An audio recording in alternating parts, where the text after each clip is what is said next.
우리 교회가 가정주일로 지킵니다. 하나님께서 인생에게 삶을 주셨을 때 그 삶 속의 그 출발점을 가정이라는 공동체를 통해서 우리가 이 땅을 살아갈 수 있도록 하나님은 그 상황들을 만들어 놓으셨습니다.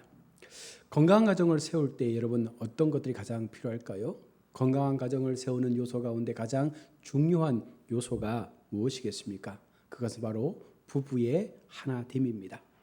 처음 가정의 출발은 가족 공동체 전체가 형성된 것이 아니라 바로 서로 다른 한 사람 한 사람이 만나서 그들이 부부가 되어지고 그 부부가 하나가 되어짐을 통해서 사랑하게 되고 그 사랑 속에서 자녀가 생산되고 그와 같은 자녀들의 생산을 통해서 건강한 공동체, 바로 가족이라는 공동체가 세워지게 된 것입니다.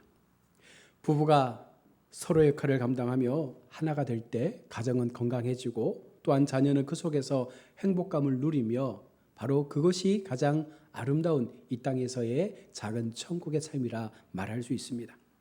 자, 그렇다면 남편과 아내가 부부로서 건강한 가정을 이루기 위해서 그 맡은 역할들이 무엇입니까? 하나님께서 하나님 나라를 세워가기 위해서, 가정을 통해서 하나님의 나라가 확장되도록 하기 위해서 남편과 아내에게 각각의 역할들을 주셨고 그 역할들이 온전하게 세워질 때 부부를 통하여 하나님은 그 가정이 더욱더 힘있게 하나님 나라를 증가할 수 있는 그와 같은 가족으로 쓰임받을 수 있도록 인도해 주신 것입니다. 먼저 오늘 성경은 돕는 배필로서의 아내의 역할에 대해서 말씀을 합니다. 하나님께서 아내에게는 돕는 배필로서의 역할을 맡기셨습니다. 자, 그런데 하나님께서 아담에게 하와를 돕는 배필로 주신 이유가 무엇이겠습니까?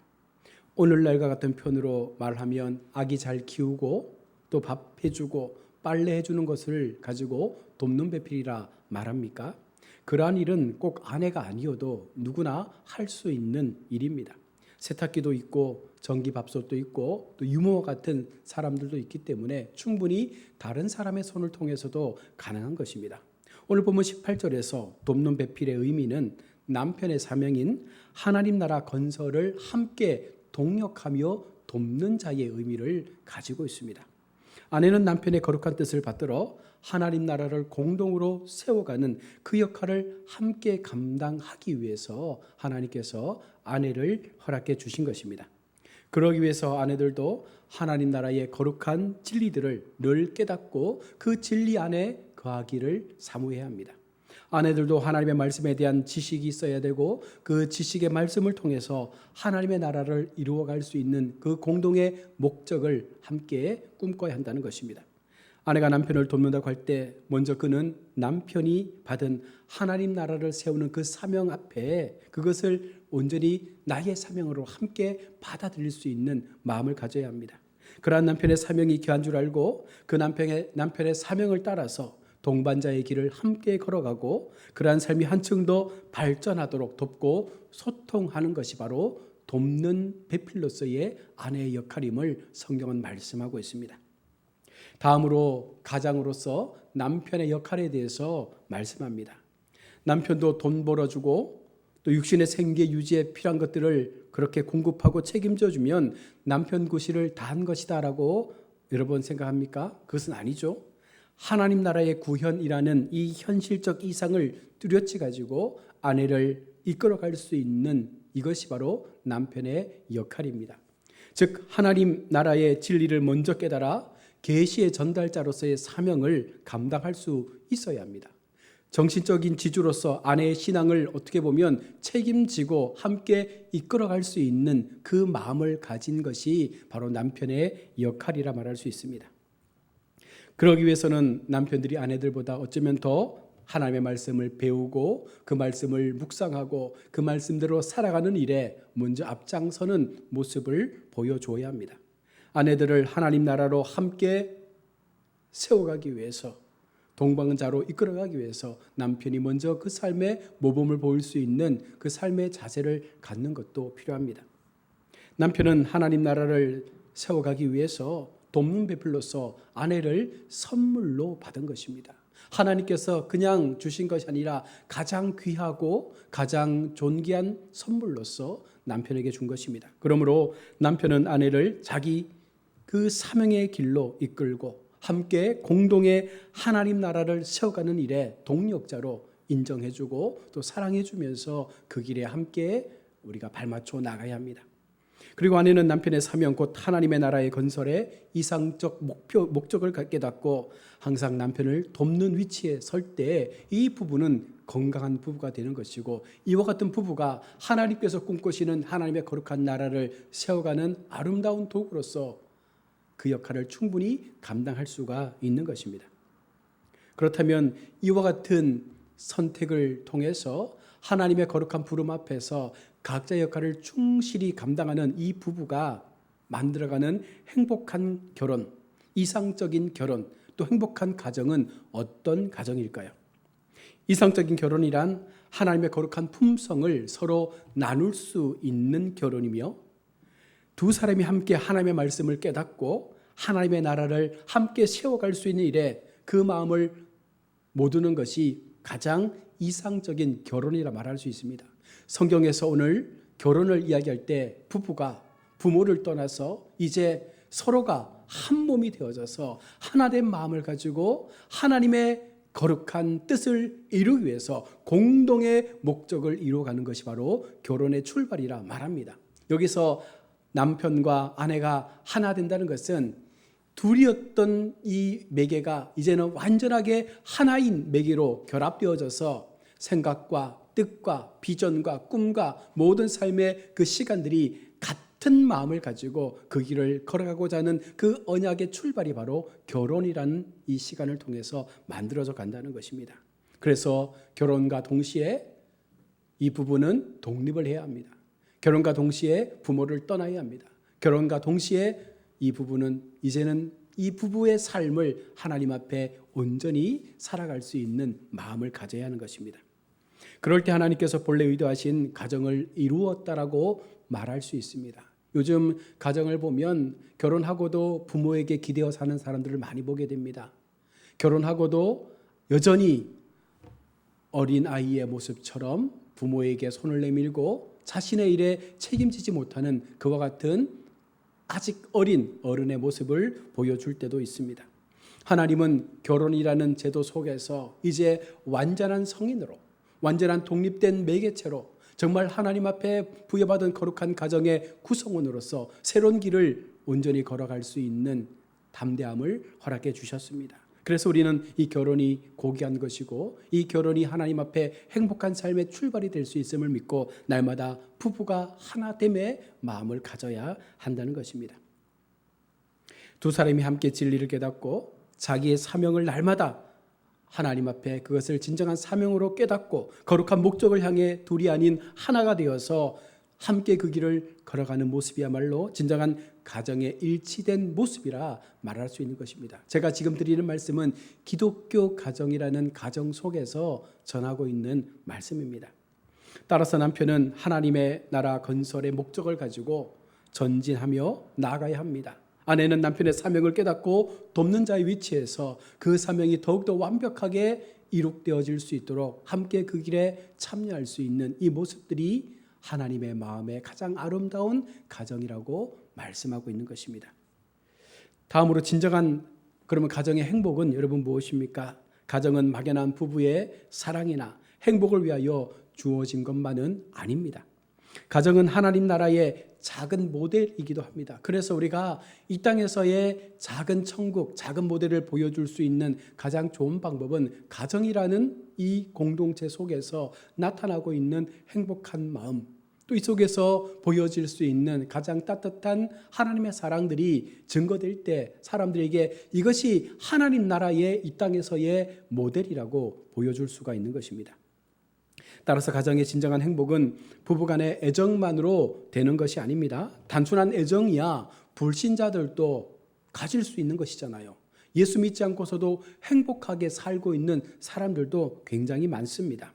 부부가 얼마나 함께 하나님 나라의 이상을 품고 그 꿈의 일치를 통해서 하나님 앞에 같은 마음으로 달려가느냐. 여러분, 이것이 기독인 가정에게 있어야 한다는 것입니다. 이것을 위하여 두 사람이 하나님께 하나님의 말씀을 날마다 듣고 그 말씀을 심오하게 깊이 깨닫고 그것을 통해서 함께 그 길에 세워진 사명자의 기림을 알 수 있을 때 부부는 좀 더 완벽한 이 가정의 모습을 이루는데 서로가 협력할 수 있는 것입니다. 그 가정의 진리가 풍부하게 교로되는 삶이 이루어져야 한다는 것입니다. 날마다 가정 속에서 하나님이 증거되어지고 날마다 가정 속에서 하나님의 은혜가 나타날 수 있는 이 모습들이 세상 가운데 증거되는 것입니다. 진정한 가정의 행복은 펑펑 솟아나는 말씀의 그 샘가에서 부부가 날마다 함께 있을 때 가능한 것입니다. 그 말씀의 샘가에서 날마다 그 말씀의 샘물을 먹으면서 그 말씀을 끊임없이 마시면서 하나님께서 원하시는 가정의 행복의 삶을 이루어가는 것, 여러분 이것이 하나님이 가정에게 주신 첫 번째 사명이라고 말할 수 있습니다. 말씀이라는 기초가 없으면 언제라도 가정은 흔들릴 수 있고 무너질 수밖에 없습니다. 그래서 하나님은 가정에 말씀을 주시고 그 말씀으로 하나 된 부부가 아름다운 자녀를 생산하고 그 자녀에게 동일하게 말씀의 훈련과 양육을 통해서 그 아이들이 성장함으로 거룩한 사회를 구성할 수 있는 그와 같은 일원으로 쓰임받을 수 있게 될 때 가정은 그 역할을 충분히 감당하고 있다라고 말할 수 있는 것입니다. 하나님 나라 이상을 품고 하나님 나라의 그 성격을 발휘하는 이와 같은 가정이 되어야 한다는 거예요. 세상에 깨어지고 와해되어지는 가정들을 우리가 얼마나 많이 보게 됩니까? 예수 믿는 가정이라고 그렇지 않은 가정이 있습니까? 이혼을 하고 또 부부의 갈등과 자녀와의 갈등과 여러 가지 많은 가정의 위기들이 예수 믿는 가정 속에서도 일어나게 됩니다. 우리가 진심으로 하나님을 사랑하고 가정을 사랑하고 공동체의 어떤 행복감들을 지키기를 원한다면 먼저 각각의 자신들이 하나님 앞에 말씀 앞에 우리 자신을 내어놓고 내가 행하며 걸어가는 모든 것들이 하나님의 말씀 앞에 맞는 것인지를 돌아볼 수 있는 이와 같은 믿음의 나 자신을 돌아볼 수 있는 점검들이 있어야 한다는 것입니다. 간혹 이러한 하나님 나라의 기본적 원칙이 없는 가운데 교회 속에 직분을 받고 그 직분을 통해서 내가 사명자의 길을 걷고 있다라고 말하는 분들도 있습니다. 물론 하나님의 사명의 그 일을 통해서 나타낼 수도 있지만 하나님께서 원하시는 것은 먼저 가정이 화목하고 먼저 가정 속에서 이와 같은 사명의 본질들이 회복되고 난 다음에 그 이후에 우리가 교회 속에서 하나님의 맡겨주신 일들을 더 충실히 온전하게 감당할 수 있을 때 이것이 더 하나님이 기뻐하실 수 있는 인생의 모습이라 말할 수 있습니다. 하나님은 가정을 통해서 바로 이와 같은 교회의 역할들이 확장되도록 하신 거예요. 세상에 가장 먼저 세워진 것은 지난번 시간 말씀드렸던 것처럼 가정이라 말씀했습니다. 가정 속에 교회의 모델이 있고 가정 속에 교회의 실현이 나타나는 것입니다. 하나님은 가정을 통해서 교회를 구현시켜주고 있는 것입니다. 하나님께서 사람을 지으실 때 어떤 신비로운 경륜을 가지고 사람을 지으셨습니다. 여러분 그 경륜이라는 것이 무엇입니까? 바로 예수 그리스도와 연합되어 그의 생명을 소유한 자들의 거룩한 사회를 이루어가는 것, 바로 이것이 하나님께서 가정을 통하여 이 땅 가운데 하나님 나라의 확장을 위하여 선택하신 하나님의 방법이라고 말씀하고 있는 것입니다. 신약 성경에서는 이를 예수 그리스도의 몸이라고 에베소 1장 22절은 말씀합니다. 우리 모든 이 지체들이 하나님의 독생자 예수 그리스도를 머리로 하고 우리는 그분의 각각의 몸의 지체가 되어져서 각각의 주어진 그 역량을 가지고 하나님의 맡겨주신 사명들을 예수 그리스도께서 인도하시는 방법대로 행하는 것이죠. 손은 손대로, 발은 발대로, 가슴은 가슴대로, 몸은 몸대로 그 맡은 바의 자리에서 충성할 수 있을 때 여러분 이것이 바로 건강한 가정의 출발이 되고 그 건강한 가정의 출발이 확장되면서 교회라는 공동체를 더 아름답게 구성해 나가는 것입니다. 에베소 3장 1절로 11절에서 우리가 예수 그리스도 안에서 구원받아 하나님의 지체가 되어 교회를 이루게 된 것은 영원부터 하나님에게 있어서 비밀이었다라고 말씀하고 있습니다. 오늘 말씀하고 있는 이 비밀은 경륜이라고 말하는데요. 바로 오이코노미아라는 사실상 창조 때부터 시도되었던 하나님의 경륜이라고 말씀하는 것이죠. 그래서 하나님께서 소중하게 여기시는 것이 교회입니다. 그러나 교회보다 더욱더 어쩌면 하나님께서 집중해서 살피시고 귀하게 여기시는 것이 바로 가정이라고 말할 수 있는 것입니다. 가정이 건강해야 자녀가 건강하고, 가정이 건강해야 우리의 이웃들이 건강한 삶을 누릴 수 있고, 특별히 가정이 건강해야 건강한 교회의 공동체를 만들어갈 수가 있는 것입니다.